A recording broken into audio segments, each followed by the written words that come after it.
अहिले कस्तो भन्दाखेरि डेमोक्रेसी आएर प्रजातन्त्र आएर के भएर के पाएको छु भन्नेहरू यहाँ चाहिँ के हो भन्दाखेरि एक थरीले चाहिँ एउटा चाहिँ भ्रम एउटा चाहिँ फिजाउनुको लागि यो चाहिँ कुप्रयास चाहिँ गरिरहेको कारणले गर्दाखेरि यो डेमोक्रेटिक सिस्टम यो चाहिँ जनताको अधिकार पुनर्बहाली गर्नुको लागि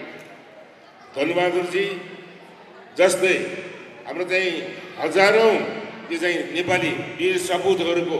सङ्घर्षबाट चाहिँ प्राप्त गरेको हाम्रो चाहिँ यो जनअधिकार हो। यो जनअधिकारलाई हामीले चाहिँ अब यसलाई सुरक्षित राख्दै संरक्षण गर्दै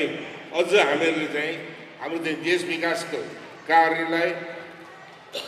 अगाडि बढाउनुको लागि हामीले चाहिँ प्रयास चाहिँ गर्नुपर्छ। विश्वसनीय, जवाफदेही र पारदर्शी पत्रकारिता सेतुमसी.com